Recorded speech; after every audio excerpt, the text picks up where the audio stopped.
3번 수산물 판매자에 의한 수산물 판매 촉진 활동이 거의 이루어지지 않는 이유가 있다면 이건 상식적으로 한번 생각해 보시죠.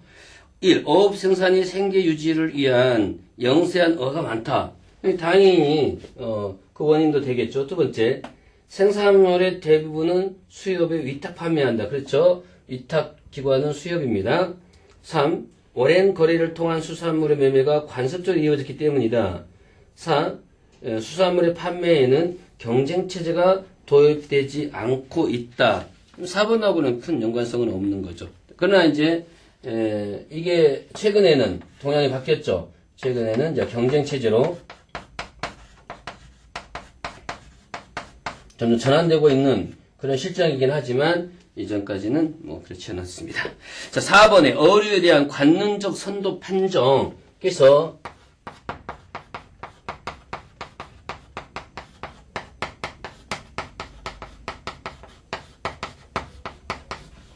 관능적 선도 판정이 있는데요. 어체 표면의 세균수. 이건 벌써 알 수 있죠. 이 세균수는, 그렇죠? 이것은 우리가 눈으로 보거나 관능이란 말은 우리의 오감을 주로 이용하는 거죠. 우리의 오감을 이용한다. 그러니까 오감을 이용하는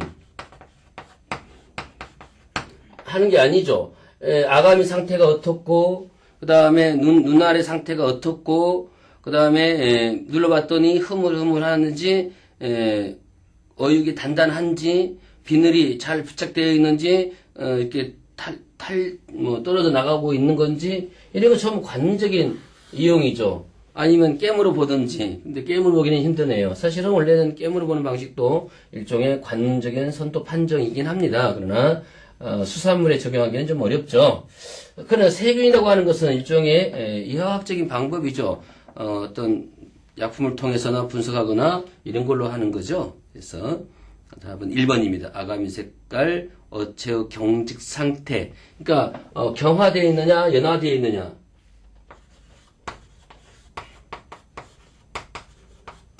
경화 상태 유지냐, 아니면 이것이 연화되어 있느냐 하는 것으로도 하죠. 일반적으로 이 생물들은 신선할 때는 아무래도 좀 탱탱하고 단단한 모습을 지니고 있다고 보시면 돼요.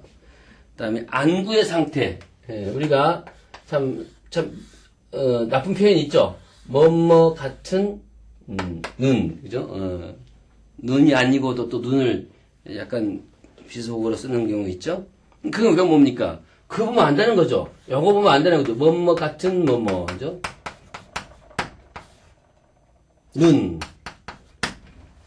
그래서 이런 걸로 통해서 우리가 신선도를 판단하고 그렇지 않은 것을 우리가 물이 같다 이렇게 표현하잖아요. 5번 갑니다. 수산 가공 원료의 일반적인 특성이 아닌 것은, 첫째, 어획 시기가 한정되어 있다. 그렇죠. 우리가 수산물은 계절의 편제성을 가지고 있죠.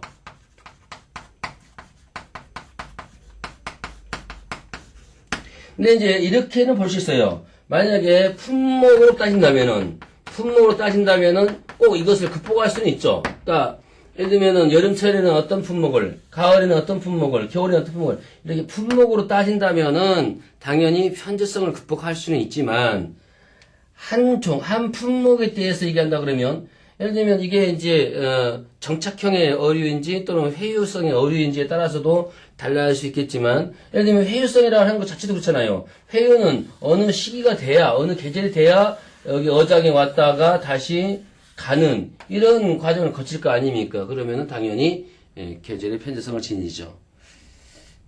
그다음에 어획 장소의 한정성 있죠.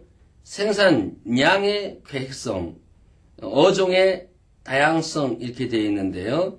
아무래도 우리가 생산량의 계획성은 원료의 일반적 특성이 아니죠.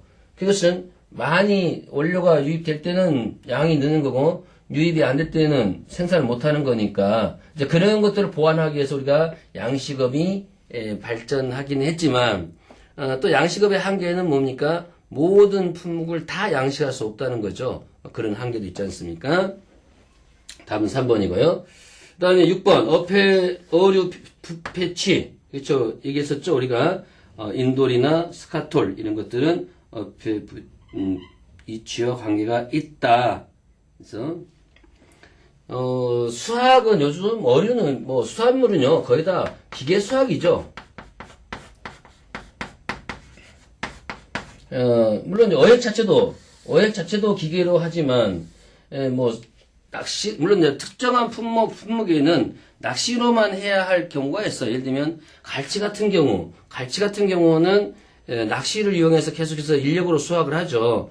기계로 수확하다 보면은 상처도 나고 그래서 이 은색의 갈치의 이 표면이 흠집이 나면은 완전 상품이 떨어집니다. 그러니까 낚시로 할 수밖에 없는 상황이지 않습니까? 뭐 그런 경우라면은 인력 수확이 되겠지만 뭐 그런 경우가 아니고 마찬가지죠. 우리가 김 양식장에서 김을 채취를 하는데 김 수확하는데 예전에는 전부 사람이 끌어다가 그것을 이렇게 채취했지만 요즘은 다 기계로 가만 올려가지고 올리면서 아예 털어버리죠. 김을 털고 그다음에 다시 배는 이동하고 이런 식으로 해서 기계 수확인데 이것은 사실은 출제가 되든 안 되든 간에 조금만 생각하면은 뭐 충분히 해결할 수 있는 문제죠. 기계류에 대한 투자 자본을 줄일 수 있다. 수학 시간을 단축할 수 있다. 수학 시간은 아무래도 기계가 빠르니까 기계로 해야 되겠죠.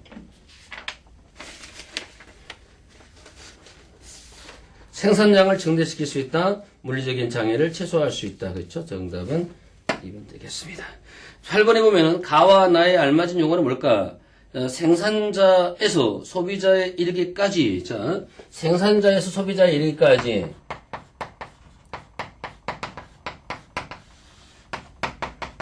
전 과정을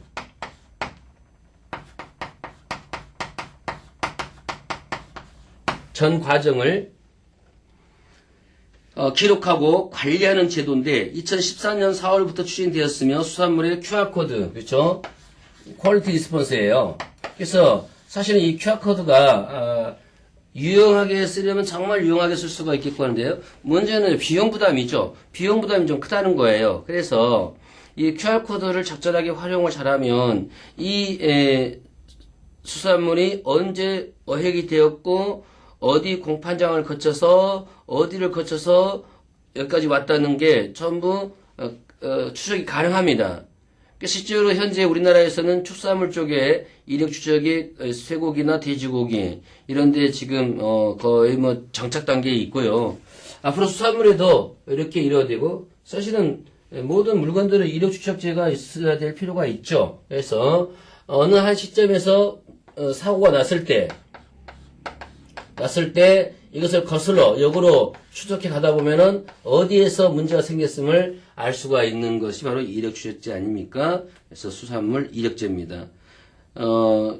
수산물의 QR코드를 달아 생산지와 생산일, 유통업체 등의 정보를 누구에게 알려줄 수 있습니까? 소비자에게 알려주죠. 그러면 최종 소비자가 아는 거니까 일단은 나번에는 소비자니까 나는 뭐 3번에 있는 건 안 되고요. 그래서 수산물 이력제가 정답이 되겠네요. 2번에 있는 수산물 이력제 소비자.